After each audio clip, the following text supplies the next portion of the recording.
بسم اللہ الرحمن الرحیم. ناظرین، کشمیر کے حوالے سے ایک اور سیاسی پروگرام کے ساتھ میں ہوں شمشاد مانگڑ. اسٹوڈیو میں میرے ساتھ موجود ہیں جناب یاسر عارف صاحب. یاسر صاحب، یہ بتائیے گا کہ ایک انوار الحق صاحب نے انڈسٹریل ایریا کا بھی اعلان کیا تھا کہ بھمبر میں انڈسٹریل ایریا بنایا جائے گا، وہ کہاں تک پہنچا یا صرف خواب و خیال ہے کی دنیا؟ مانگڑ صاحب، انڈسٹریل ایریا انہوں نے تو نہیں بنایا، اعلان کیا تھا، لیکن انہوں نے انڈسٹریل ایریا موجود ہے بھمبر کے اندر. کیونکہ ہمارا یہ میرپور اور بھمبر جو ہے نا، یہ گجر خان اور آپ کے یہ پنجاب کا جو یہ ایریا اس کے ساتھ لگتا ہے. تو یہ ہمارا تقریباً وہ ایریا جو ہے وہ آلموسٹ انڈسٹریز کے ساتھ انٹر لنکڈ ہے پہلے سے.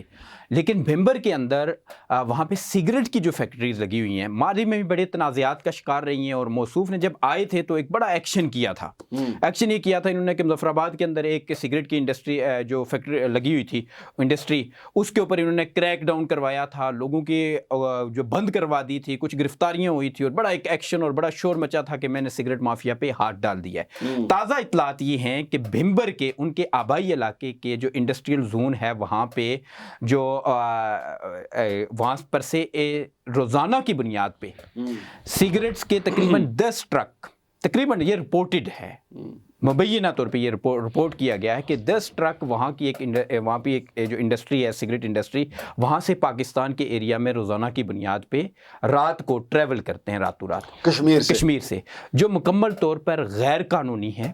اور وہاں پہ انڈسٹریز کے جو ہماری سگریٹ انڈسٹری ہے اس کے اوپر پہلے بھی ایف بی آر نے بڑا کریک ڈاؤن کیا تھا، اور بڑا اس کے اوپر سخت ٹیکس لگائے گئے ہیں، ٹیکس بغیر ٹیکس کے ٹیکس چوری کیا جاتا ہے. اب جو اعداد و شمار ہیں وہ یہ ہیں کہ تقریباً ایک ٹرک کے اوپر جو ایک ٹرک سگریٹس کا نکلتا ہے اس کے اوپر جو ہمارا ٹیکس ہوتا ہے وہ 1 کروڑ روپیہ ہوتا ہے.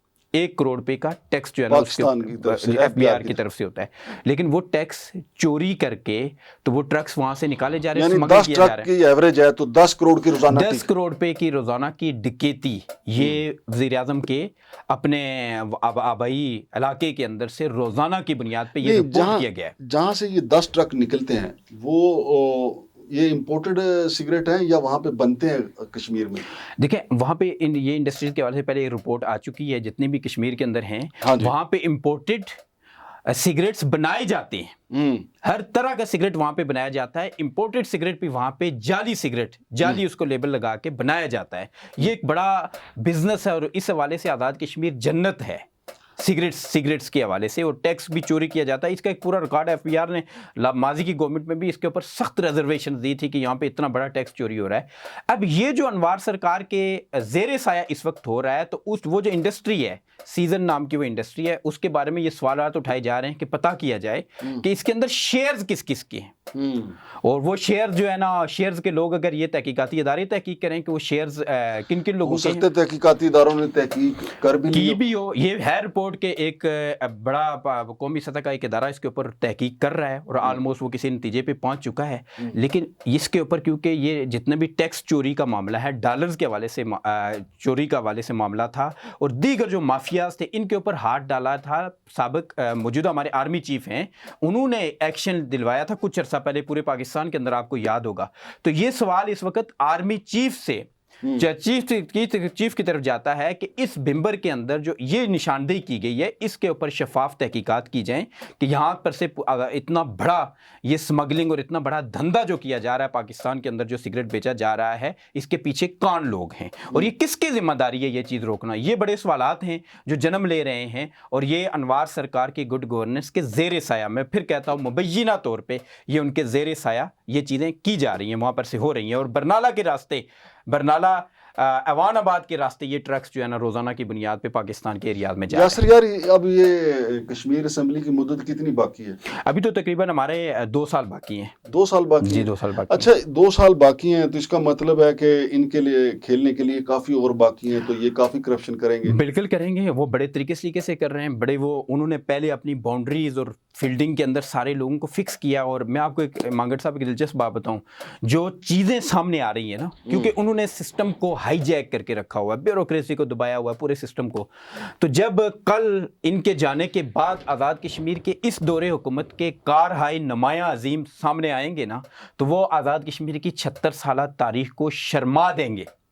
وہ کچھ سامنے آئے گا کہ جس کا کوئی تصور اور شمار نہیں کیا جا سکتا. یار جو الزامات سردار تنویر صاحب پہ لگ رہے تھے تو ان الزامات کی روشنی میں تو مجھے تو وہ فرشتے نظر آتے ہیں. اب تو یہ چیزیں دیکھیں نا, اب ٹائم ٹو ٹائم چیزیں سامنے آتی ہیں, تو وہاں پر تو ہمیں پتہ چلتا ہے کہ بجٹ بھی وفاق نہیں دے رہا تھا. وہ جو فنڈز جو ٹیکس وہ کلیکٹ کرتے تھے وہ بھی انہوں نے 37 ارب روپیہ کلیکٹ کر لیا تھا, وہ خزانے میں بھی آیا تھا, جو ان کی کیلکولیشن اور اداروں کی رپورٹس موجود ہیں.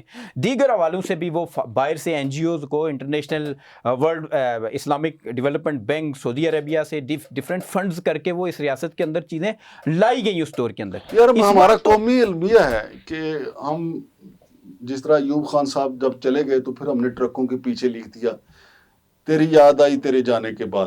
ٹھیک ہے, اب سردار تنویر صاحب اتنے الزامات کی شدت میں بہہ گئے تو اب ہم بھی کہہ رہے ہیں کہ یار وہ تو یہ بھی کر رہے تھے, وہ تو یہ بھی کر رہے تھے, اور یہ بھی کر رہے ہیں, یہ بھی کر رہے ہیں, یہ بھی کر رہے ہیں.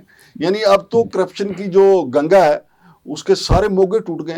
بالکل ایسے ہی ہے, بالکل مکمل طور پہ وہ جو نا پلوں سے پانی بہ رہا ہے اور کھلا پلوں کے اوپر سے کوئی بھی بولنے کے لیے تیار نہیں ہے. بلکہ میں تو یہ کہوں گا کرپشن کا سیلاب جو ہے اس میں کئی پل بہ گئے ہیں, پل بہ گئے کیونکہ پل بننے تھے لیکن وہ کرپشن میں بہ گئے ہیں. بالکل بہ گئے. اچھا یہ بتائیے گا وہاں پہ ایک عوامی احتجاج کمیٹی جو ہے وہ عوامی ایکشن کمیٹی اس نے بڑا زور پکڑا ہوا ہے اور انہوں نے 5 مارچ کی ڈیڈ لائن بھی دی ہوئی ہے. ان کے کیا مطالبات ہیں اور وہ کیا چاہتے ہیں؟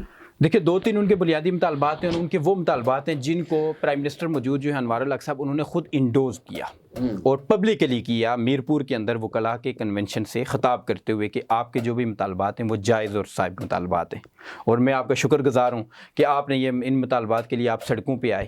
انوار الحق صاحب دیکھیں, ہم ڈے ون سے ایک چیز کہہ رہے ہیں, یہ شخص جو ڈبل گیم کرتے ہیں نا, یہ کچھ چیزوں کو پرووک کرنے میں ان کا اپنا ہاتھ ہوتا ہے. ٹھیک ہے, وہ کہتے ہیں, وہ ان کا ایک نجی محفلوں کے اندر ایک جملہ ہے کہ وہ کسی کی طرف اشارہ کر کے کہتے ہیں کہ 2 طریقے ہوتے ہیں, یا ان کو آگے لگا دیں یا ان کے آگے لگ جائیں. وہ آپ اشارہ سمجھ گئے وہ کس کو کہتے ہیں. تو انہوں نے ڈے ون سے آزاد کشمیر کے اندر کسی کو آگے لگایا ہوا ہے اور اس پہ وہ بڑا فخر کرتے ہیں, اور وہ فخر وہ اپنے بہت سارے لوگوں سے جو جن کا ایک مخصوص بیانیہ ہے, قوم پرست بیانیہ جو ہے, وہ ان تک وہ پہنچاتے ہیں کہ دیکھو میں نے ان کو آگے لگایا ہوا ہے. یہ جو عوامی ایکشن کمیٹی کے مطالبات جتنے بھی ہیں ان کے جائز اور ناجائز ہونے کی بحث بعد میں ہے, لیکن جو ہم کر رہے ہیں, لیکن موصوف نے خود پبلکلی ان کو انڈوز کیا ہوا ہے کہ یہ بالکل درست مطالبات ہیں, اور وہ ان کو گائے بگائے پرووک کرنے میں بھی اس حکومت کا حصہ ہوتا ہے, جس کی وجہ سے ایشو ٹائم گین کرتے ہیں, ایشو سے توجہ ڈائیورٹ ہوتی ہے. یہ ان کی ایک ٹیکٹس ہے. نہیں آپ یہ سمجھتے ہیں کہ انوار الحق صاحب اتنے چالاک ہیں کہ انہوں نے بیرسٹر سلطان کو بھی آگے لگایا ہوا ہے؟ بالکل, وہ ان کے گاجر کیرٹ اینڈ سٹک دونوں چیزیں ہوتی ہیں, وہ دونوں کو استعمال کر کے کرتے ہیں اسی طرح. بالکل کیا ہوا ہے. نہیں لیکن یار وہاں پہ کشمیر میں بڑے بڑے زبردست تجربہ کار سیاستدان موجود ہیں. سردار عتیق بھی ان میں سے ایک ہیں, پھر بیرسٹر سلطان خود صدر آزاد کشمیر کے عہدے پہ متمکن ہیں, پھر اس کے ساتھ ساتھ وہ سردار یعقوب صاحب جو ہیں وہ بھی وہاں پہ موجود ہیں, چوہری یاسین صاحب وہاں پہ موجود ہیں. یہ سارے سیاستدان جو ہیں ان کو گھما کے رکھا ہوا ہے. بالکل گھما کے رکھا ہوا ہے, سب کو باندھ رکھا ہے. کسی کے خلاف ریفرنسز کی گونج ہے, کسی کو وہ اکوموڈیٹ کر دیتے ہیں, کسی کو کمپنسیٹ کر دیتے ہیں. اس وقت واحد شاید ایک ایکس پرائم منسٹر ہے جو ان کے قابو میں نہیں آ رہے, اور جن کو قابو کرنے کے لیے وہ بڑے بڑے حربے استعمال کر رہے ہیں, وہ ہیں سابق پرائم منسٹر سردار تنویر الیاس خان صاحب. اور آئے روز ان کے خلاف ایک سازشوں کا ایک جو ہے نا پورا, آپ بھی سردار تنویر کے خلاف بالکل لگے ہوئے ہیں. اور سردار تنویر تو ان کا فوکس ہے نا, ان کا ٹارگٹ ہے کہ کہیں دوبارہ نہ آ جائے. پھر انوار صاحب اپنی نجی محفلوں میں یہ بات کہتے بھی ہیں کہ مجھے نہ حاجی یعقوب سے کوئی خطرہ ہے, نہ سردار عتیق سے کوئی خطرہ ہے, نہ کسی زید عمر بکر سے خطرہ ہے. مجھے اگر کوئی تھریٹ ہے, کوئی میرے سسٹم کو, میری حکومت کو تلپٹ کر سکتا ہے, تو وہ سردار تنویر الیاس خان صاحب ہیں. اور آپ کو شاید آئندہ دنوں میں بڑی اس حوالے سے بہت ساری خبریں ملیں کہ اس حوالے سے وہ کیسے کیسے تانے بانے کیے جا رہے ہیں. تو وہ سردار تنویر الیاس صاحب تو ان کے رڈار میں ہیں, اس میں کوئی دو رائے نہیں ہے. کیا پتہ ہے سردار تنویر صاحب کے رڈار میں انوار الحق صاحب ہیں؟ بالکل یہی تو بات ہے نا, وہ یہ کہتے ہیں کہ رڈار تو دونوں طرف ہے نا, ایک سینٹورس پہ رڈار لگا ہوا ہے, ایک کشمیر میں لگا ہوا ہے, مظفر آباد میں. وہ خائف ہی انوار صاحب اسی لیے ہیں. وہ یہ کہتے ہیں کہ یہ رڈار جو ہے نا, اس کی سگنلز کو پکڑنے کی, ان کو لینے کی کیپیسٹی بہت زیادہ ہے. یہ اونچی جگہ پہ بیٹھا ہوا اور اس کا ایکسپائر اور وی این بھی بڑا ہے. تو اس رڈار میں نہ آ جاؤں, اس لیے وہ اس سے پہلے ہی بہت سارے اقدامات کر رہے ہیں, اور اس حوالے سے بہت ساری سازشوں کے تانے بانے کئی حوالوں سے مختلف. میں آپ کو چھوٹی بات بتاؤں, پچھلے عرصے میں انہوں نے پرووک کیا مختلف جگہوں پہ لوگوں کو کہ یہ عوامی ایکشن کمیٹیاں جو ہے ان کو فنڈنگ سردار تنویر صاحب کر رہے ہیں. سردار تنویر صاحب نے میڈیا ٹاک کے ذریعے پبلکلی یہ بات کہی کہ مجھ پر لعنت ہو اگر میں کسی کو 1 روپیہ بھی میں نے کسی کو دیا, اور یہ بات سب لوگوں کو پتہ ہے کہ عوامی ایکشن کمیٹیوں کا سردار تنویر الیاس خان صاحب کے ساتھ کوئی تعلق نہیں ہے. آزاد کشمیر کے اندر کہیں بھی کوئی بھی موو ہوتی ہے, کوئی ایکٹیویٹی, کوئی چھوٹا سا پروسیشن ہوتا ہے, انوار سرکار اپنے جو ان کے ہیں باسز ہیں ان کو فوراً شکایت کرتے ہیں کہ اس کے پیچھے سردار تنویر الیاس. بہت شکریہ جناب, بہت شکریہ جناب یاسر عارف صاحب. ناظرین, یہ آزاد کشمیر کے حوالے سے ہم یہ سلسلہ جاری رکھیں گے کہ آزاد کشمیر کی حکومت کیا کر رہی ہے, عوامی ایکشن کمیٹی کو اس کا رزلٹ ملتا ہے یا نہیں. 5 مارچ کی انہوں نے ڈیڈ لائن دی ہوئی ہے. یہ بڑا زبردست وہاں پہ کھینچا تانی, اور انوار الحق صاحب جو ہیں وہاں کے جو پرائم منسٹر ہیں, وہ جیسا کہ میرے بھائی یاسر عارف نے کہا کہ ان کو سردار تنویر صاحب سے بہت خطرات لاحق ہیں. اب پتہ نہیں کہ سردار تنویر کو ان سے کوئی خطرہ لاحق ہے یا نہیں, یا سردار تنویر نے واقعی کوئی ایسا جال بچھایا ہوا ہے جس میں انوار الحق صاحب آ سکتے ہیں. لیکن اگر کوئی ایسا جال ہوا یا اس میں پھنس گئے انوار الحق صاحب, انشاءاللہ کوشش کریں گے کہ ہم آپ کو سب سے پہلے خبر دیں, یا اگر اس جال کی کوئی کڑیاں ہمیں ملی تو وہ بھی آپ کو بتائیں گے. شمشاد مانگٹ اور یاسر عارف کو اجازت دیجیے. اللہ حافظ.